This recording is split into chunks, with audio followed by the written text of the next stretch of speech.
asalaamaaleykum Amady Diallo Wakaam samedi 17 août 2024 si panel info xibaar numéro 1 numéro 2 numéro 3 ba si permanence bi kon ñu ñëw ak yéen rek si chronique bi ñu leen di defal bët bu set si waxtu wi mu nekk solution ànd ak nguuru Diomaye ak Sonko liggéey Sénégal tey solution bi dafa ñëw rek si li nga xamante ni mooy ancien président. xam nga képp ku nekk président moom da nga mës a nekk ancien président te am nañ fi ay ancien président bi si mujj nag muy Macky Sall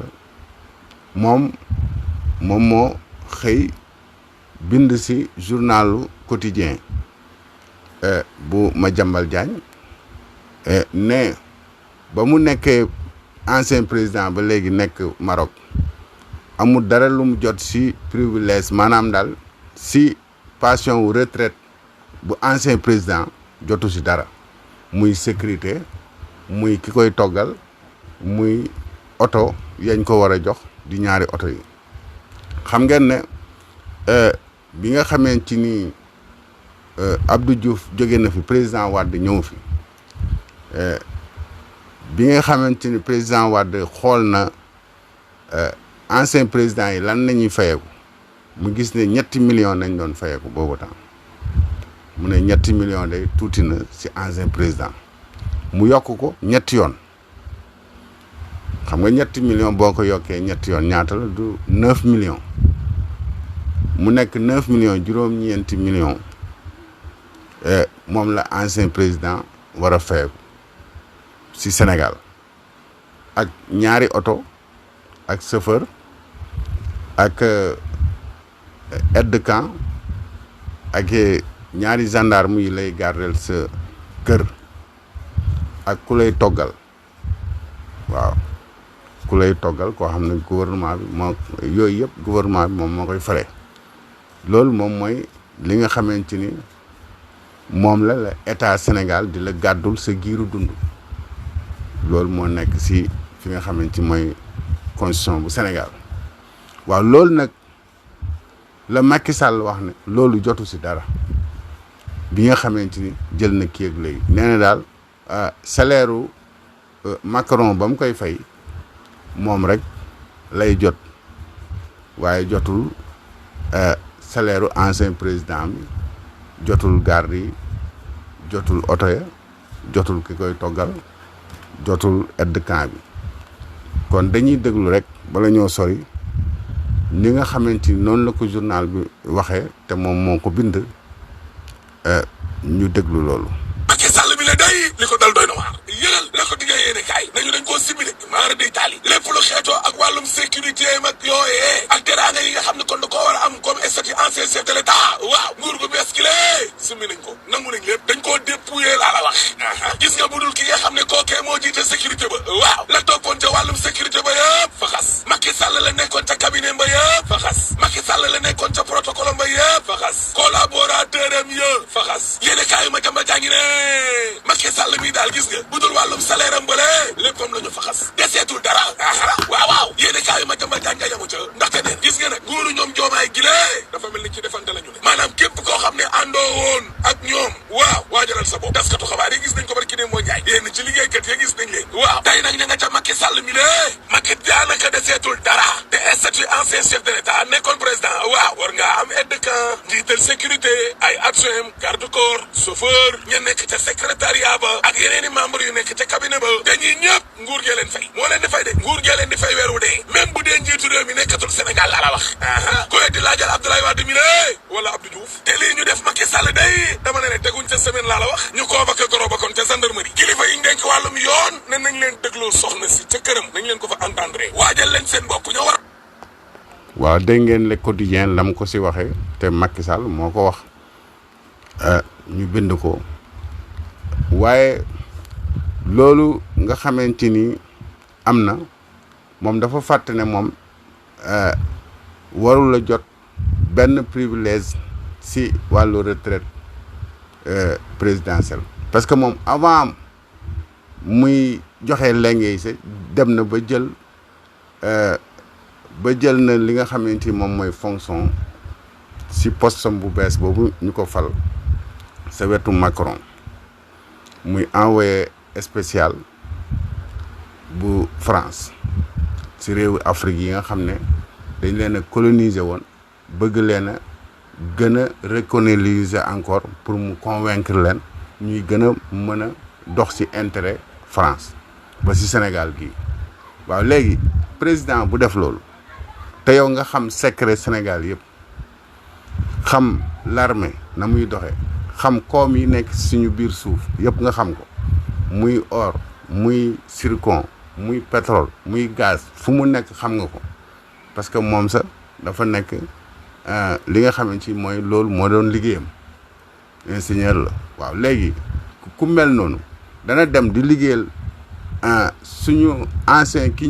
nga xam ne moom moo ñu coloniser woon nga dem léegi di ko liggéeyal si loolu ba pare Sénégal di la jël di jëlaat ancien président privilège yi ngi si am mu di la ko fayaat foo ko teg Macky Sall fi ñu toll nii da nga dem jaay sa bopp liggéey faaleetoo ne yow xamatoo sa ne yow ancien président nga te ancien président dafa am réserve yoo xam ne dafa war a am dafa am luñ la may pour nga liggéey ko ak loo mënta liggéey parce que looloo tax ñuy jël lu toll ni liñ lay jox si retraite sa giiru dund di la ko jox pour assurer sa dund pour nga bañ a dem fenn ñu naan xoolal ancien président bi la muy def loolu moo tax ñu jël juróom-ñeenti millions di la ko jox weer wu jot sa giiru dund di la jox ñaari oto ak essence ak say chauffeur sa giiru dund di la jox itam boo bëggee duggi say billet avion sa giiru dund di la jox itam li nga xamante ni moom mooy ki lay toggal sa giiru dund di la jox ñi nekk si sa sécurité ñaari gendarme yi taxaw sa buntu kër boo fi nekkee boo fi nekkul si Sénégal ñu taxaw fa loolu sa giiru dund di la jox itam aide de camp buy ànd ak yow foo jëm mu nekk sa ginnaaw sa giiru dund loolu yëpp buñ la koy jox pour que alors nga mën a privé buñ la koy jox nga mën a téye sa ngor téye itam secret bi nga xam ne xam nga ko ci Sénégal nga bañ a liggéey yenn liggéey yoo xam ne dañ naan xoolal ancien président bi la muy def parce que dafa am lu nekk ci yow da nga mës a nekk président kon nag yow loolu boo ko xamulee nga wàccee sa bopp dem na da ngay liggéeyal benn président nga bëgg léegi ñu joxaat la privilège du ancien président foo ko teg loolu buñ la koy jox pour nga maandu la tey jii fonction yi nga mën a liggéey yenn la mooy nga am sa cabinet bopp cabinet de consultant loolu kenn terewul la ko mën nga dem Nations Unies ñu tabb la ci li nga xam ne mooy jubale askan weeg yooyu di dox jàmm ci réew yi kenn terewu ko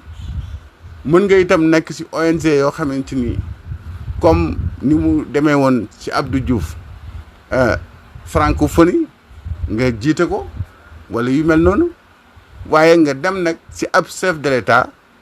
bu xam ne dafa am problème ak ci réewu Afrique yi bañ koy bàyyi mu jël la ne la yow yaa may defal propagande léegi ba réewu Afrique yi di gën a gëm France ci seen i intérêt di dox ci seen i intérêt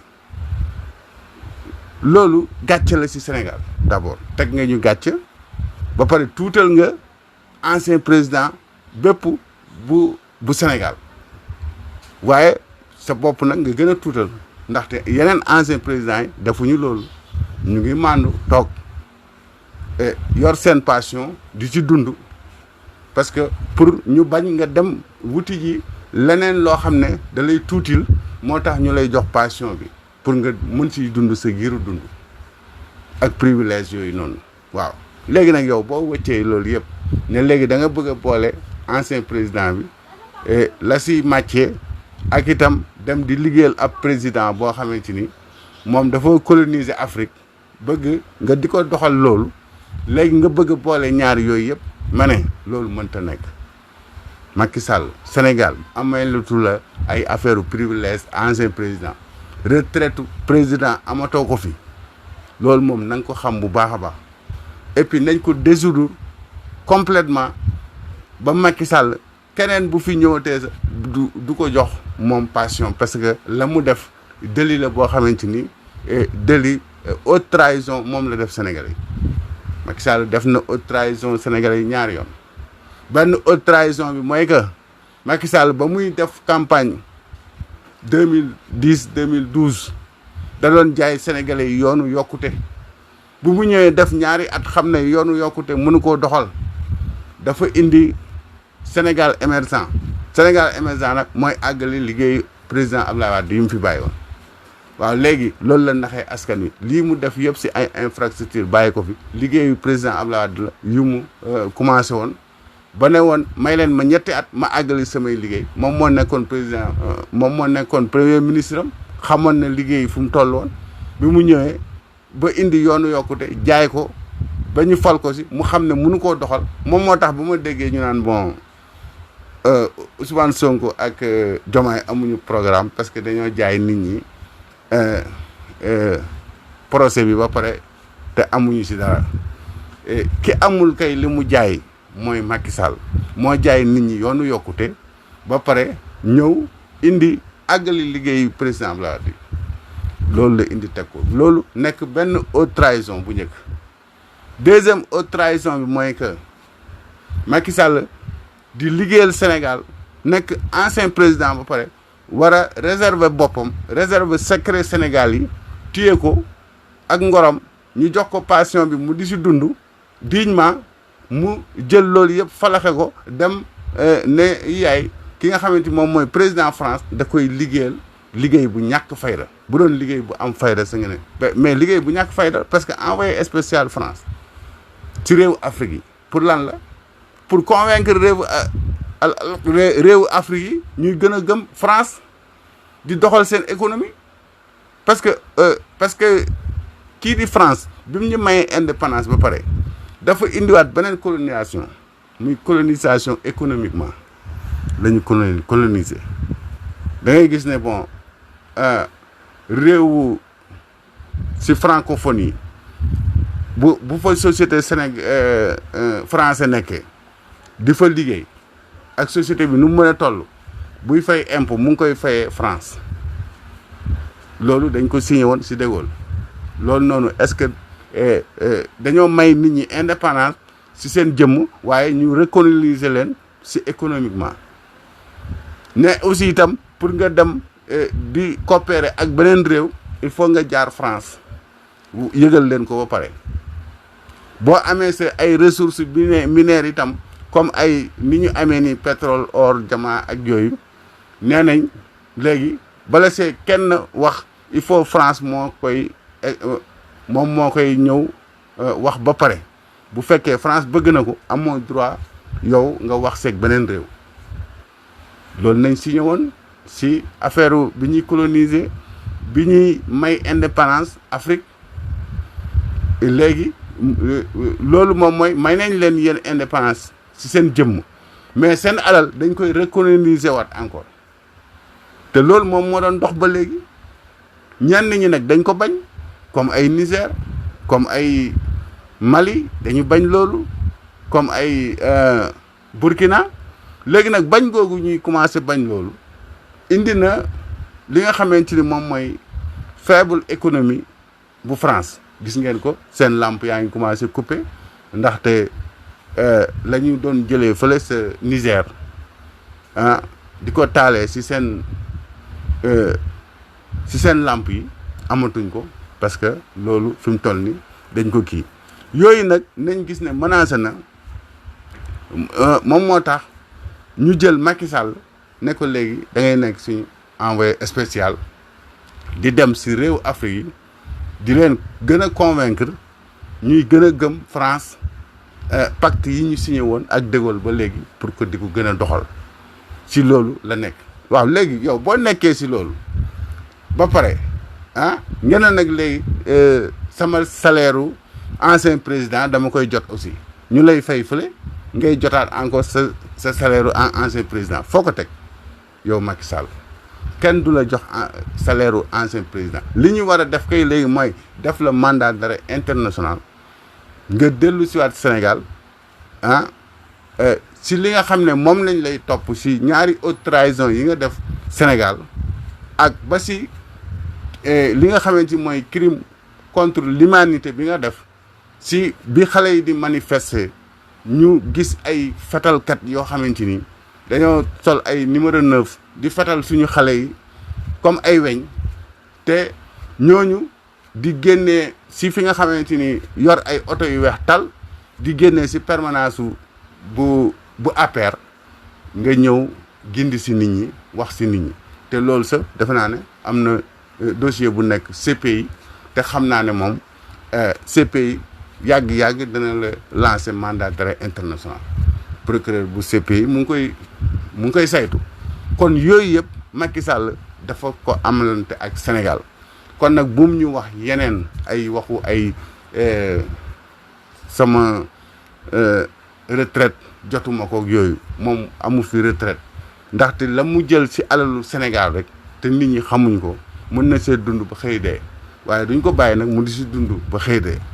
te dégg nañ sa muy wax ci problème mu suuf si aussi ndax jàpp nañ fi gorom ak li nga xamante si mooy kii xam naa Mariam Faye ne ko na nga si wax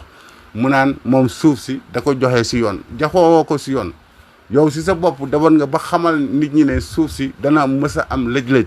bombul retardement la parce que li nga siy jot si ay plainte bari na yow yaa ko waxal sa bopp nit ñëpp dégg ko xamoon nga ni suuf si nii la demee say goro ñëw ubbi ay entreprise njaayum suuf man musuma gis entreprise njaayum suuf daan naa gis entreprise njaay ay immeuble jaay ay kër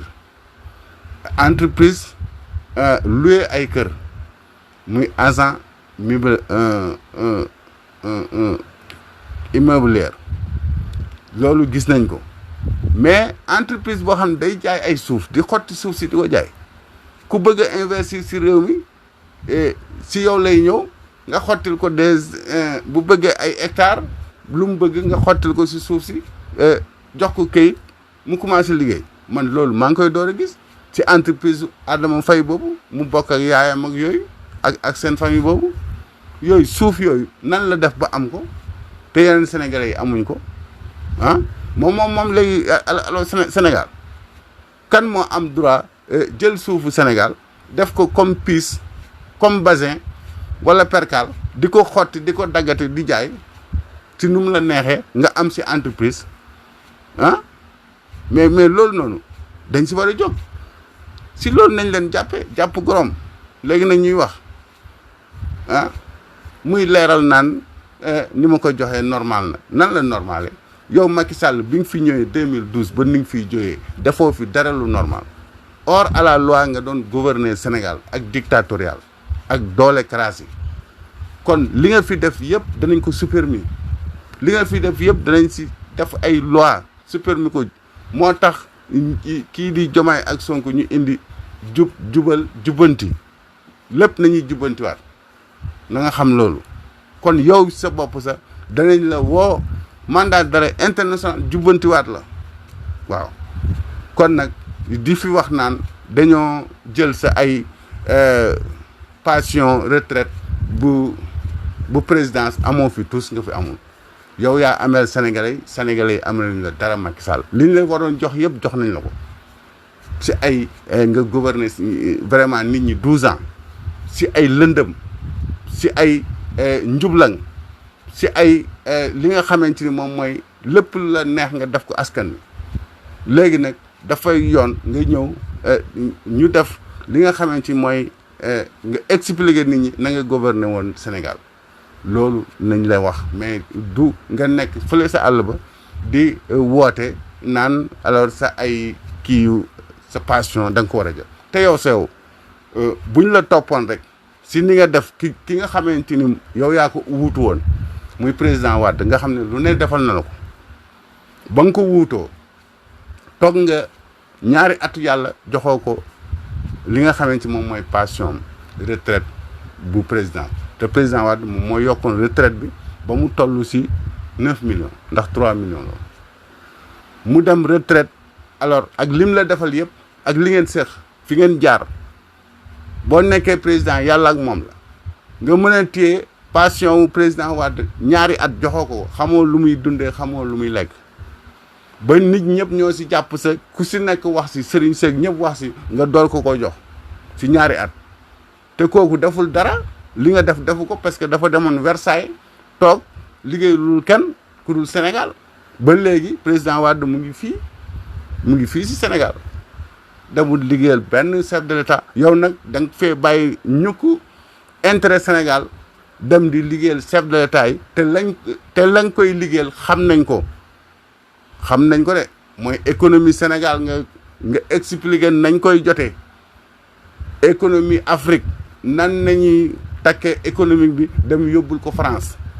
ñi nga xam ne amal nañ intérêt France nan nañuy def ba duñu jógati ci France di dox seen intérêt ilaa yawmi diini loolu nañ la jëlee nga nekk envoyé spécial bu France envoyé spécial intérêt France loolu si nga nekk kon nag Sénégal amul dara lum la mën a fay duñ la fay bu tut virgule laa la wax 1 centime doo ko jot fii si sa retraite waaw